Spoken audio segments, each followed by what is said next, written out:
Lega. Baik. Sebab dia kata matahari dah nampak dah. Alhamdulillah. Tapi tadi pun tengok memang tak hujan panas. Alhamdulillah. Semoga keadaan cuaca kekal sebegitulah. Okey, baik, seterusnya kita nak masuk ke segmen ini untuk orang muda. Kita muda lagi, Kita muda lagi. Kita masih lagi peringkat muda. Kategori muda di Malaysia ni 40 tahun ke bawah. Muda lagi lah ni. Okey, kita nak cakap pasal KLIYD, Kuala Lumpur International Youth Discourse 2017. Kali pertama diadakan pada tahun lalu. Melihat kejayaan perbincangan tahun lalu, maka diteruskan pada tahun ini. Baik, kita bertuah pada hari ini, Mac. Kita bersama dengan orang kuatnya, iaitu merupakan Naib Pemuda UMNO Malaysia, iaitu Khairul Azwan Harun. YB Senator kita ada kat sini. Senator kita. Kita rasa berbangga kerana orang-orang muda sekarang ni sudah tidak lagi mahu duduk di belakang. Mereka juga mahu duduk di depan, berani idea. Bersuara dan sebagainya. Jadi mungkin ini medan yang terbaik. Jadi tahun lepas dah anjurkan, kali ini apa pula yang dirancang? Terima kasih, Mac. Syaril, saya juga terima kasih kepada RTM kerana beri peluang kepada saya pagi ini. Ya, betul yang disebut oleh Mac tadi. Ini kali kedua kita anjurkan. Tahun lalu kita berjaya menganjurkan KLIYD ataupun KL International Youth Discourse. Yang pertama, tahun sudah tajuk kita berkenaan dengan kedaulatan dan juga demokrasi. Kita berjaya menarik pelibatan lebih 2,500 anak muda daripada seluruh negara, termasuk daripada rantau ASEAN sebenarnya. Hampir saya kira semua bidang pemimpin muda yang hadir, politik, korporat, mahasiswa, NGO beliau hadir untuk mendengar ucap tama daripada PM kita tahun lalu.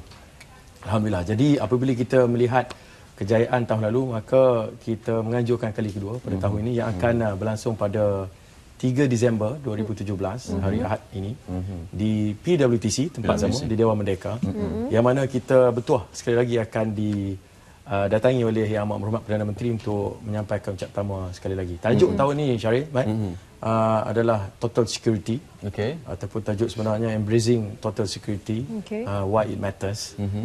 Total Security ini, ataupun dengan kata lain keselamatan menyeluruh, adalah konsep yang mengambil kira ancaman-ancaman keselamatan daripada ancaman tradisi dan juga non-tradisional ataupun bukan tradisi.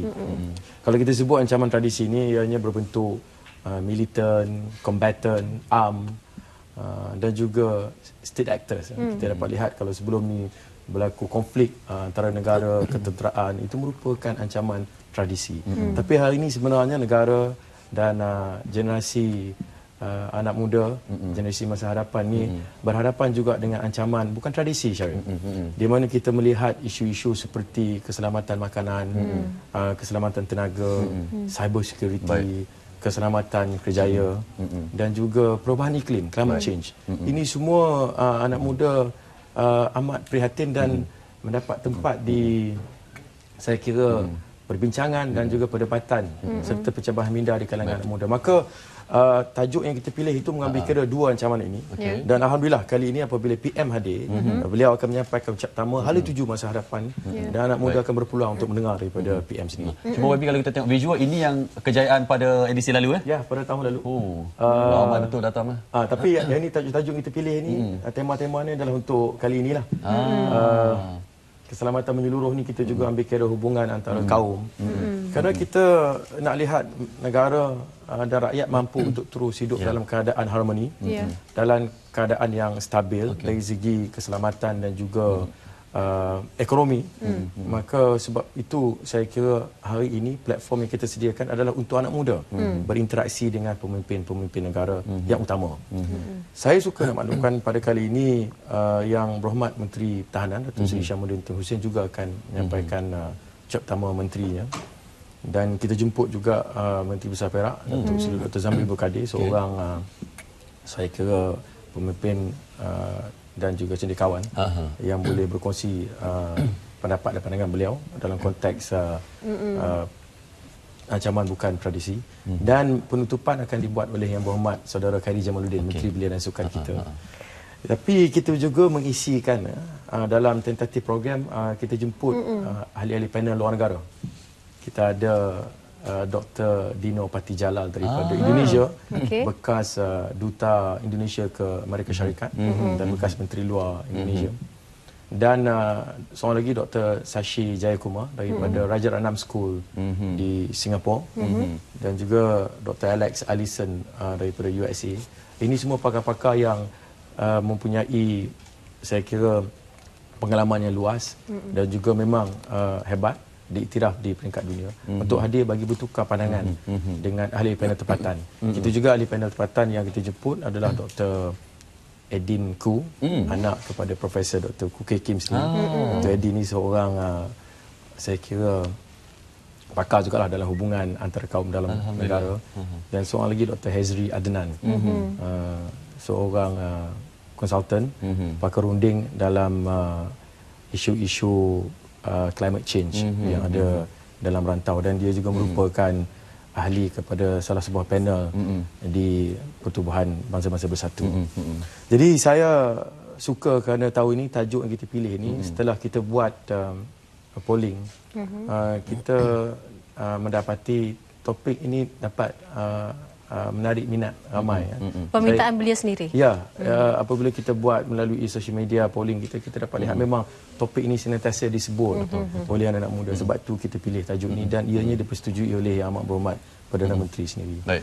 YB, tajuk hebat, panel pun dah hebat, peserta-peserta yang nak datang nanti macam mana? Adakah ini terbuka ke ataupun memang dah dipilih targeted untuk peserta ni? Masih boleh? Ya, boleh. Pertamanya database yang kita ada tahun lalu lebih 2,500 orang kita telah jemput semula. Kita juga buat promosi melalui platform-platform online kita.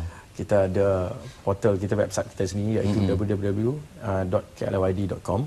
dan kita punya Twitter account kita, Instagram, Facebook.